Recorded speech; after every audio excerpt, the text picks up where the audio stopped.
Bismillahirrahmanirrahim. Assalamualaikum warahmatullahi wabarakatuh. Alhamdulillah, sebelum kita mulai pembelajaran tarikh Islam atau sejarah kebudayaan Islam pada kesempatan hari ini, mari kita berdoa terlebih dahulu. Mudah-mudahan kita dimudahkan oleh Allah dalam menuntut ilmu, dimudahkan oleh Allah dalam mencari ilmu-ilmu yang bermanfaat. Bismillahirrahmanirrahim. Allahumma inni as'aluka ilman nafi'an wa rizqan thayyiban wa amalan mutaqabbalan. Amin. Selamat berjumpa kembali anak-anakku yang kemarin mungkin di kelas 7 dan alhamdulillah semuanya sudah bisa naik ke kelas 8. Ya, mungkin kemarin kita kendala di kelas 7 adalah memakai berbahasa Arab, materi yang berbahasa Arab begitu. Nah, nanti di kelas 8 ini insya Allah tidak menggunakan materi bahasa Arab, tapi memakai materi berbahasa Indonesia gitu. Dan insya Allah di kelas 8 ini tarikh Islam ini akan diampu oleh Ustadz Aris Budiman, ya, sama seperti kemarin ya ketika kelas 7. Tapi bedanya nanti di sini ya kita akan membahas tentang Daulah Umayyah dan Daulah Abbasiyah gitu. Nah, yang nanti akan kita bahas di sini, yang pertama di semester 1 mungkin akan Ustadz sampaikan, nanti bila ada bukunya nanti bisa dibuka kembali ya. Jadi di bab 1 ini kita akan membahas tentang sejarah masa kejayaan dan keruntuhan Daulah Umayyah di Syria atau Daulah Umayyah Timur, yang mana di bab 1 ini membahas tentang sejarah berdirinya Daulah Umayyah, kemudian faktor-faktor kejayaan Daulah Umayyah, dan yang ketiga faktor-faktor keruntuhan Daulah Umayyah, dan yang terakhir hikmah kejayaan dan keruntuhan Daulah Umayyah. Kemudian yang selanjutnya di bab 3 nanti kita akan membahas tentang sejarah keunggulan peradaban Daulah Umayyah ya di Syria atau Daulah Umayyah Timur, yang mana di sini yang akan kita bahas adalah faktor-faktor keunggulan Daulah Umayyah di Syria. Ya, kemudian tokoh ilmuwan Daulah Umayyah di Syria. Kemudian yang ketiga hikmah keunggulan Daulah Umayyah di Syria. Nah, ini nanti yang akan kita bahas di semester 1 ini ya. Kemudian nanti insya Allah di semester 2 kita masuk kepada masa pemerintahan Daulah Abbasiyah begitu. Langsung kita masuk kepada materi ya. Yang pertama yang akan kita bahas adalah asal usul Bani Umayyah gitu. Asal usulnya bagaimana? Nah, dinasti Umayyah ya, ini berdirinya ya. Nah, ini berdirinya dari dinasti Umayyah. Pendirinya siapa? Yaitu yang pertama adalah didirikan oleh Muawiyah bin Abu Sufyan bin Harb bin Umayyah bin Abdusyam bin Abdul Manaf. Saya ulangi ya, didirikan oleh Muawiyah bin Abu Sufyan bin Harb bin Umayyah bin Abdusyam bin Abdul Manaf. Ini pendiri dari dinasti Umayyah. Kemudian yang kedua, yang selanjutnya, pusat pemerintahannya berada di Damaskus ya. Jadi asal usul Bani Umayyah atau dinasti Umayyah ini pemerintahan pusatnya berada di Damaskus. Kemudian yang selanjutnya, nah, dinasti Umayyah ini memerintah atau berjaya begitu selama 90 tahun ya, yaitu dari 661 Masehi sampai dengan 750 Masehi ya. Jadi pendirinya adalah Muawiyah bin Abu Sufyan bin Harb bin Umayyah bin Abdusyam bin Abdul Manaf. Kemudian pusat pemerintahannya ada di Damaskus dan memimpin atau memerintah selama 90 tahun atau dari 661 Masehi sampai dengan 750 Masehi. Nah, ini silsilahnya. Nah, silsilahnya dinasti Bani Umayyah. Kita masuk langsung kepada Umayyah ya. Jadi Umayyah ya, sebentar. Jadi ada Umayyah, kemudian memiliki putra Abdul As, kemudian ada Harb. Nah, Abdul As ini mempunyai dua anak, yaitu Al-Hakam, Affan, mempunyai keturunan ya. Kemudian Al-Hakam mempunyai keturunan ada Marwan ya, kemudian Abdul Aziz, Abdul Malik, kemudian Muhammad. Kalau Affan ini mempunyai keturunan hanya Utsman gitu. Kemudian ya dari keturunan Al-Hakam kemudian ada Marwan ya, di sini keturunannya ada Abdul Aziz, Abdul Malik, kemudian Muhammad. Kemudian Abdul Aziz mempunyai keturunan yaitu Umar ya, cuma hanya ada satu ya. Kemudian Abdul Malik mempunyai keturunan ada Al-Walid, Sulaiman, Yazid II, dan Hisham ya. Yang mana Al-Walid ini mempunyai keturunan, ada dua keturunan yaitu Yazid III, kemudian Ibrahim. Kemudian Sulaiman tidak dijelaskan keturunannya. Kemudian yang ketiga adalah Yazid mempunyai keturunan Al-Walid. Kemudian yang terakhir adalah Hisham. Nah, kemudian Muhammad mempunyai keturunan Marwan II. Gitu. Kemudian dari Affan ini hanya dijelaskan satu keturunan saja.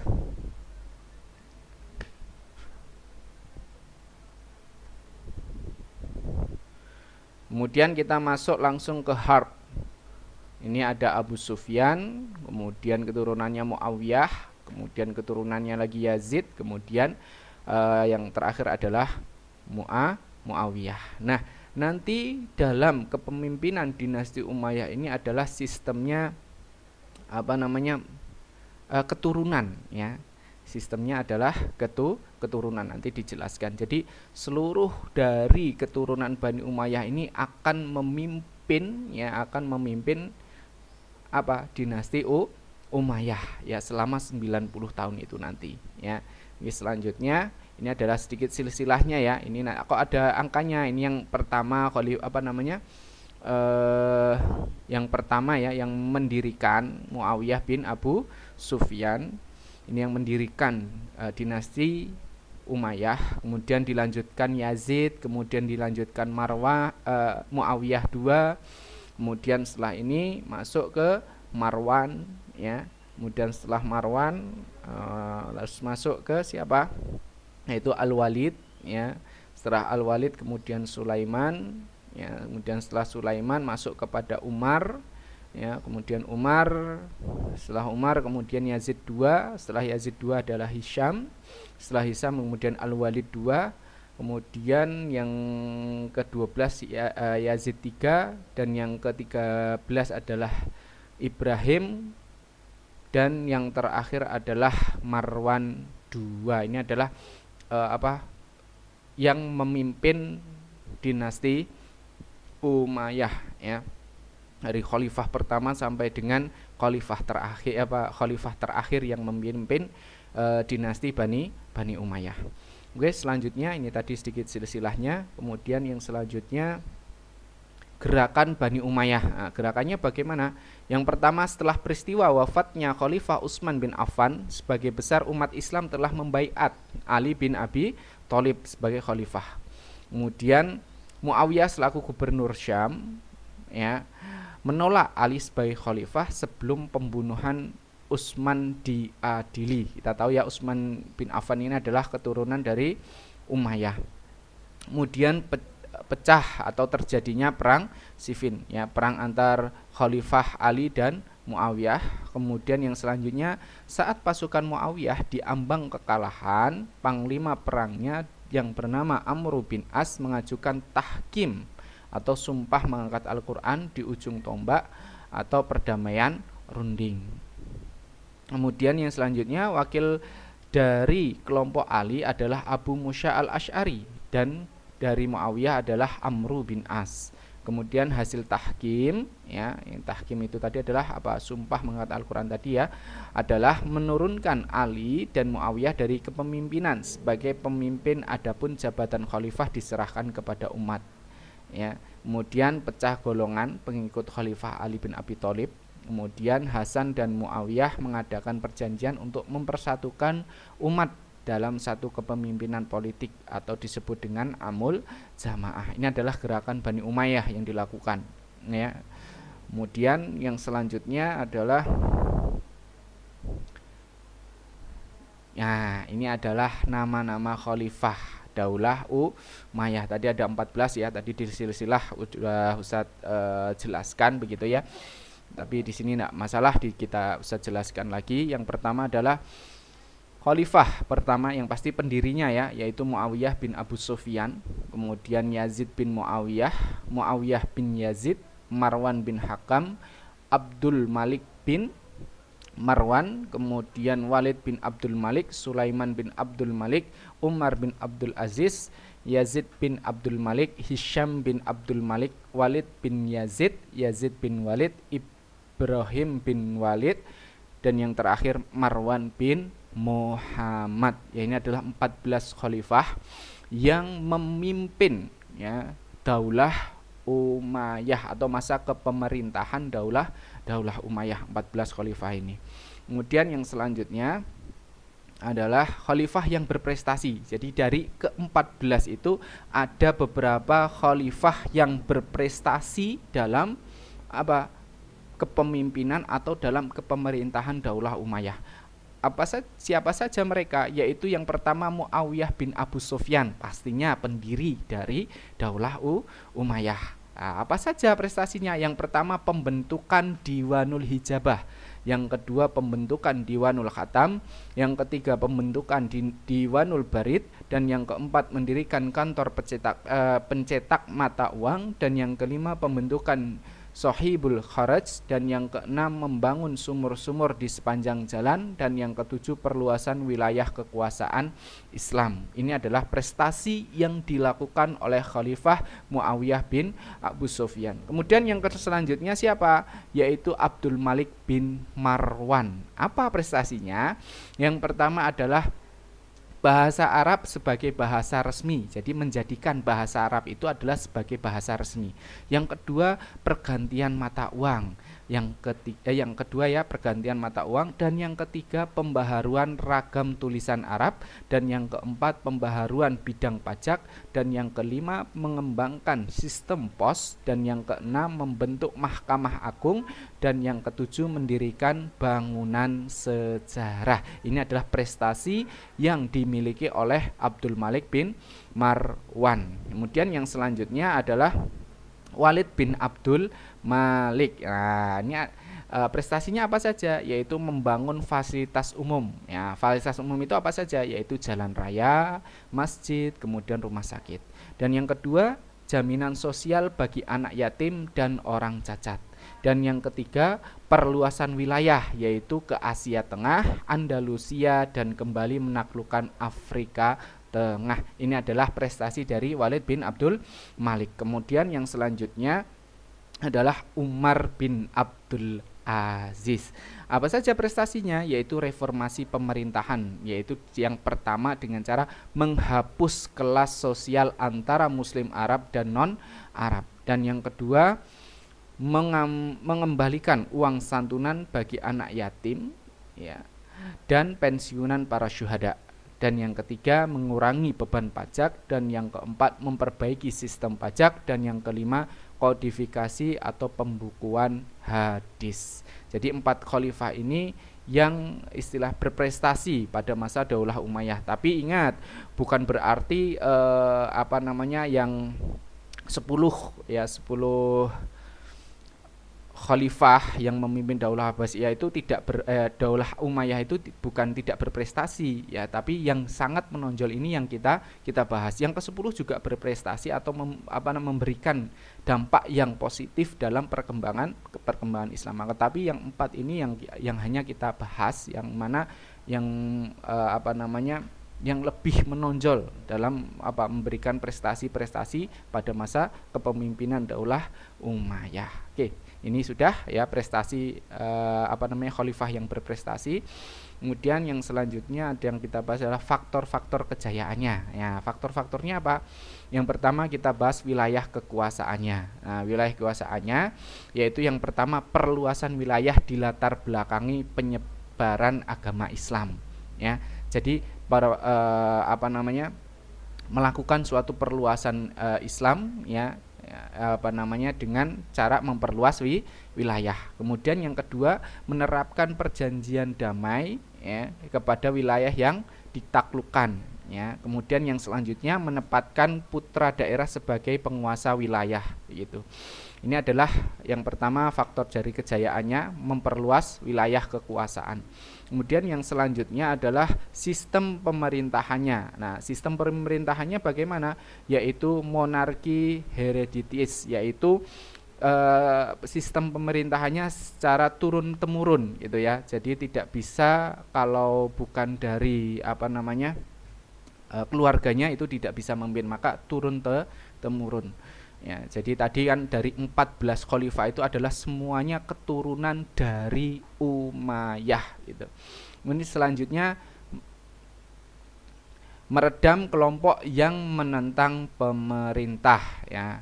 Khalifah pandai menempatkan gubernur atau penguasa daerah untuk meredam gejolak kelompok yang menentang khalifah. Ini salah satunya ya. Kemudian yang selanjutnya kemajuan peradaban dan ilmu pengetahuan.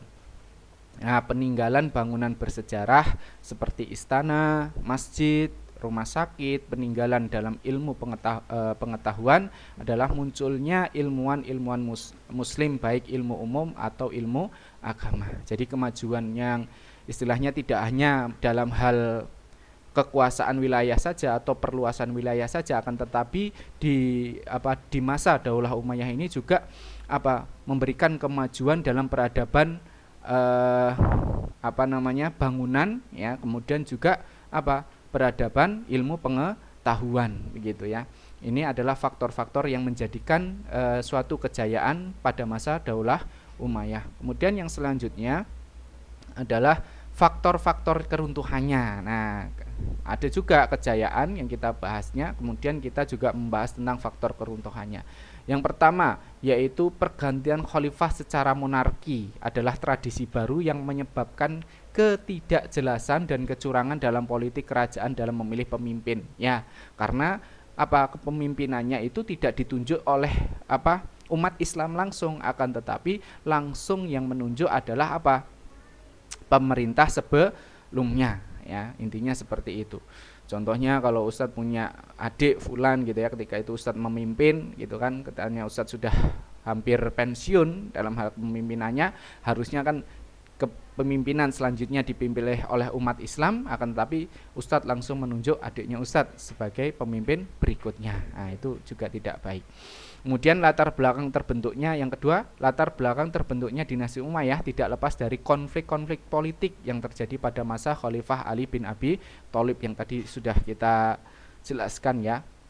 Kemudian yang ketiga, pertentangan suku Arab Utara Bani Khas dengan Arab Selatan Bani Kalb semakin memperuncing permasalahan pada tubuh pemerintahan dinasti Umayyah.